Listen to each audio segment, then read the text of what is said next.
Hi guys, so for today's mini vlog, panibagong araw, panibagong ganap na naman ang nangyari sa buong maghapon. Just keep on watching!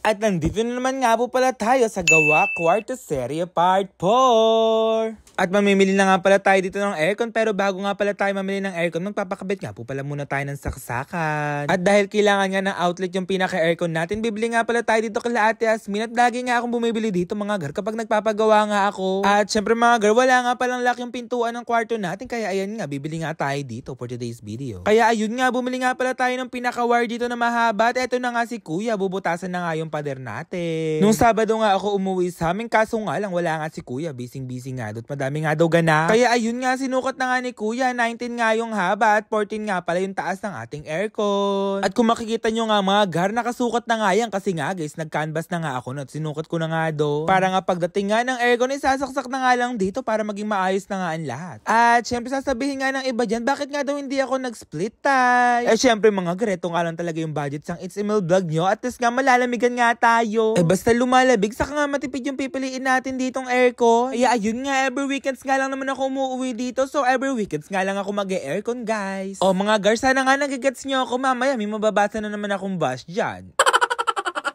Kaya ayun nga, salamat nga pala sa nanonood ng aking mga vlogs dito, at salamat nga pala din kay Lord. At syempre mga girls, salamat nga pala kay Kuya Gavin, saka nga pala kay Kalo, saka nga pala mga nakatara dito sa Campin P. Kaka-proud lang talaga mga girl, kasi nga kasi 22 years old pa lang ako, may napuntar na nga ako mga ganito. Bukod nga sa sasakyan, saka nga mga cellphone, magpapagawa na nga din tayo ng ganito, at sana mga girl manifesting talaga, magkakaroon tayong sariling bahay. Este yung magandang bahay. Basta yung kasya kami, saka nga komportable kami mga girl, kaya ayan nga mga girl manifesting. Kaya ayun nga, binabakbak na nga ni Kuya yung pader namin dito, at sana nga mga gar, makapili nga tayo dito mamaya ng magandang aircon. Undecided pa kasi talaga ako dito mga gar, kaya dali-dali nga ako yung pumunta dito.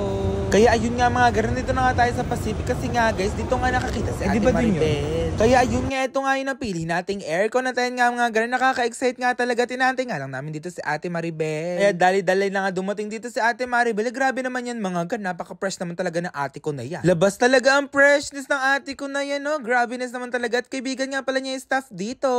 Kaya ayun nga, dali-dali na nga kami pumunta dito, at check na nga namin dito yung aircon, at ayun nga guys, bigla nga talaga ako natawa dito. Paano naman kasi mga gar, kakilala nga niya lahat ng mga staff dito, paano naman kasi mga gar, lagi nga daw siyang bumibili dito, sabi nga nila. Eh nakailang aircon, saka nga pala rep washing machine nga pala si Ate Maribel dito, kaya suking-suki na nga daw nila. Eh masyado lang talaga yung pagkatawa ko, kasi nga mga gar, nakailang punta nga kami ng canvas dito, kakilala nga niya lahat. At sabi nga kasi guys ni Ate Maribel, mahilig nga daw siya mamili ng mga appliances. Eh sana all na talaga, meron nga ang pambili dito, mapapasana all ka na ng taga dito kay Ate Maribel. Kaya ayun nga, ako nga pala magbabayad yan, at andyan nga lang pala si Ate Maribel para hiramin ko nga lang yung credit card niya.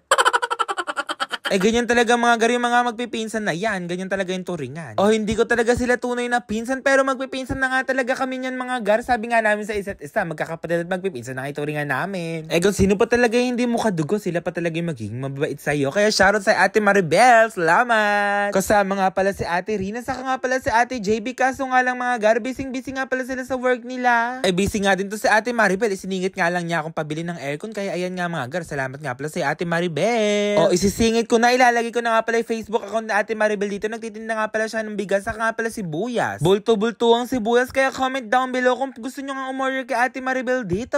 Kaya ayun nga, pinapaliwanag na nga ni Sir dito yung warranty. 3 years nga pala yung warranty nito mga gas. Basta mga gar, hindi ko nga magets yung sinasabi ni Kuya, may babayaran nga daw pala akong 250 pesos dito. Monthly nga daw yun mga gar, pero hindi ko na nga inabil, hindi ko naman kasi ganong gagamitin yung aircon dahil minsan nga lang ako umuwi. Kaya ayun nga, i-check na nga natin dito mga gar kung gumagana nga ba talaga yan. At nesting na nga nila Kuya, at shoutout nga pala sa inyo, mababait nga palang staff yan dito sa Robinson Any Pacific Mall. Kaya ayun nga, malakas nga naman pala mga gar, at may kasama na nga palang remote yan, mamaya mga gar, i-check ka namin yan. Kaya ayun nga, salamat nga pala sa mga nag-a-assist sa akin dito. Napakababait nga pala nila, maaasikaso talaga. Kaya ayun nga, naghahanap nga talaga ako ng perfect dito na aircon, at ayun nga, nahanap ko na nga yan mga gar. Salamat nga pala kay Ate Maribel dahil siya nagturo sa akin yan. Lapit na nga matapos yung kwarto natin, tiles na nga lang talaga mga gar, at ayun nga pala, salamat nga pala kay Lord dahil may aircon na nga tayo. Eh isa nga din pala sa mga dahilan kung bakit nga ako nagpa-aircon dito, paano nga mga gar, lagi nga naiinitan yung lola ko. Eh lagi nga siyang in-high blood mga gar, kapag nahihilo nga siya mga gar, wala nga siyang perfect na time kung saan nga siya pupunta. Este perfect place nga pala mga gar, pasensya na mali-mali pa. Kaya ayun nga, tinuturo na nga ni sir dito kung paano nga yung mga gagawin ko. Tayo nga yung mga manual ay naayos na, chinecheck na nga niya guys. At yung mga staff nga pala dito mga gar, lagi nga daw pala sila nanonood ng aking mga vlog. Shoutout nga po pala sa inyo, kaya nga masyadong nakatawa ko dito mga gar. Kaya ayun nga, chinecheck na nga din ni kuya dito yung remote at nilalagyan na nga niya ng battery para matesting na nga din natin mga gar kung gumagana nga yun. Nakaka-loud and proud na lang talaga dito mga gar kasi nga guys, nakabili na nga tayo nito. Kaya ayun nga, unti-unti na nga gumagana dito yung aircon dahil chinek na nga natin kanina pa nga natin pinapaandar yan at malamig na nga yan mga gar.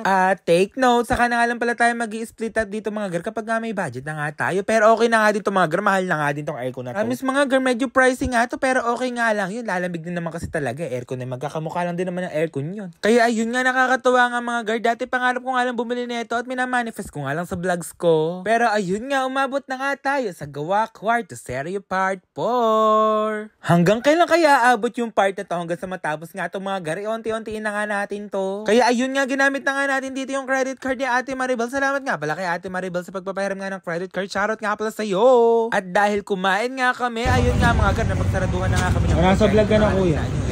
Kaya ayun nga, nilagay na nga dito sa sakya para umuwi na nga tayo dito mga gar. Kaya ayun nga, salamat nga pala Lord sa blessing. Sana nga nag-enjoy kayo. Yun lang guys.